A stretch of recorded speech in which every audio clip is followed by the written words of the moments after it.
বন্ধুরা, আজকের ভিডিওটা খুব জোরদার হতে চলেছে। তোমরা কেউ স্কিপ করবে না, ভিডিওটা পুরো দেখবে। ভাবা যায় বিরিয়ানি আবার বেগুন আর আলু টমেটো এইসব দিয়ে, তার সঙ্গে আবার সিমাই, ভাবা যায় নাকি? তাই জন্য বলছি ভিডিওটা কেউ স্কিপ করবে না, প্রথম থেকে লাস্ট পর্যন্ত দেখবে। ভিডিওটা খুব সুন্দর হতে চলেছে, তোমাদের ভালো লাগবে। ভালো লাগলে লাইক শেয়ার অ্যান্ড কমেন্ট করো বন্ধুরা। বন্ধুরা দেখো, আজকে আমি একটা একদম ইউনিক রেসিপি বানাতে চলেছি। ভিডিওটা তোমরা প্রথম থেকে লাস্ট পর্যন্ত দেখবে, নইলে কিচ্ছু বুঝতে পারবে না। দেখো, আজকের আমি ফিলিস্তিনের একদম জাতীয় খাবার মাকলুক বিরিয়ানি বানাবো। দেখো, তার জন্য কিন্তু সিমাই লাগবে। তোমরা ভাবছো যে বিরিয়ানিতে আবার সিমাই, এটা কি করে হয়? তোমরা সঙ্গে থাকো, দেখতে থাকো ভিডিওটা লাস্ট পর্যন্ত, তারপরে তোমরা বুঝতে পারবে। তার জন্য আমি 1 কিলো চিকেন নিয়ে নিয়েছি। ওর মধ্যে আদা রসুন দিয়ে দেবো পেস্ট। দেখো, আদা রসুন পেস্ট দিয়ে দিলাম। এবার ওর মধ্যে লবণ দিয়ে দিলাম পরিমাণ মতো। লবণের পরিমাণটা একটু বেশি হবে, পরে তোমরা জানতে পারবে কেন বেশি দিলাম। আর দিলাম ধনিয়া পাউডার, জিরে পাউডার, গোলমরিচের গুঁড়ো আর লাল লঙ্কার গুঁড়ো দিয়ে আমি মাংসটাকে ম্যারিনেট করে রেখে দেবো। এটা ভালো করে ম্যারিনেট করে রেখে দেবো।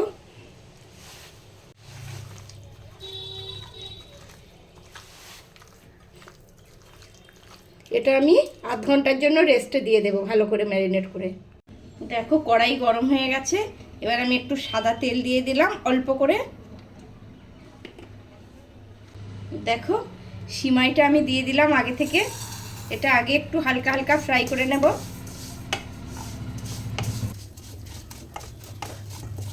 দেখো, এরকম হালকা হালকা ফ্রাই হবে। আমি এবার এটাকে নামিয়ে নেব। হয়ে গেছে। দেখো, সিমাইগুলো আমি উঠিয়ে নিলাম। আবার ওই কড়ার মধ্যে একটু বেশি করে তেল দিয়ে দেব। দেখো বন্ধুরা, তেল গরম হয়ে গেছে। আমি ওটার মধ্যে গাজর দিয়ে দেবো। গাজরগুলো ফ্রাই করে নেবো হালকা হালকা।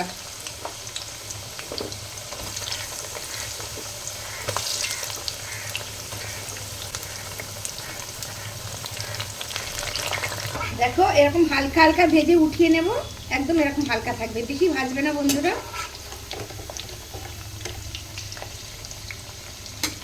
গাজর উঠিয়ে নিয়েছি। এবারে দেবো চাকা চাকা করে আলু। তোমরা ভাবছো হবে বিরিয়ানি, আর এটা কি হচ্ছে? আলু চাকা চাকা করে ভাজা হচ্ছে নাকি? তোমরা এটাই ভাবছো, কিন্তু না, এটাই আমি বিরিয়ানিতে দেব।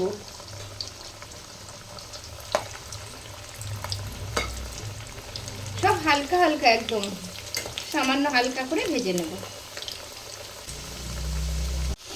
দেখো, আলুগুলো আমার হয়ে গেছে, উঠিয়ে নেব।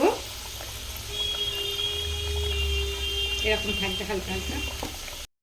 দেখো বন্ধুরা, ঠিক আলু গাজর যেমন হালকা ভেজে নিয়েছি, বেগুনটাও হালকা হালকা ভেজে নেব। দেখো বন্ধুরা, আর বেগুনটাও হয়ে গেছে। এরকম হালকা থাকবে, একদম এরকম হালকা হালকা ভেজে জাস্ট উঠিয়ে নেব। পেঁয়াজ একটু দিয়ে দিলাম, বেশি দিইনি পেঁয়াজ, একটা বড় পেঁয়াজ কুচিয়ে দিয়ে দিয়েছি। এবারে জল দিয়ে দিলাম। জলটা একটু বেশি করেই দেব, এই জলে ভাত হবে। 15 মিনিট আমি এটা ঢেকে রেখে দেব। মশলাটা দিয়ে দিলাম।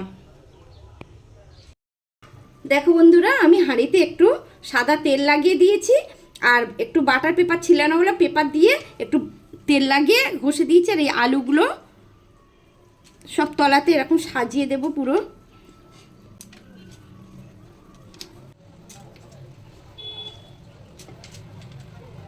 চালের সঙ্গে সিমাইটা দিয়ে দিলাম। দিয়ে এটা হালকা হাতে, চালটা আমি 1 ঘন্টা ভিজিয়ে রেখেছিলাম, ভিজিয়ে আমি এই ছাঁকুনিতে ছেঁকে নিলাম। এবার চালটার সঙ্গে এরকম ভালো করে মাখিয়ে নিতে হবে। সব সাজিয়ে দিয়েছি, আর একটু উপর থেকে পুদিনা আর 2-3টে কাঁচা লঙ্কা দিয়ে দিয়েছি। এবার সেই মাংসটা আমি জল ঝরিয়ে নিয়েছি। দেখো, যেগুলো দিয়ে দিলাম, সিমাই আর চাল যে মাখিয়ে রেখেছিলাম।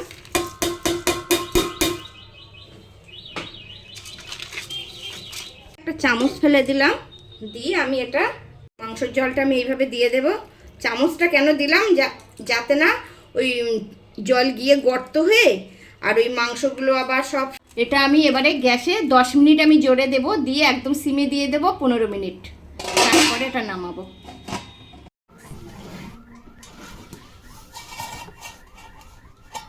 দেখো বন্ধুরা,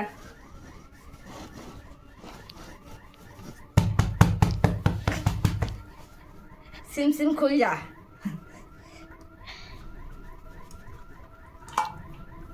ও দারুণ হয়েছে, অসাধারণ। দেখো বন্ধুরা,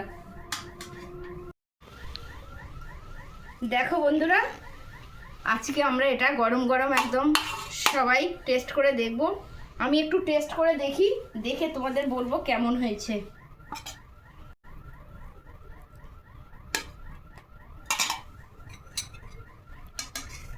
প্রচণ্ড গরম বন্ধুরা, দেখো প্রচণ্ড গরম।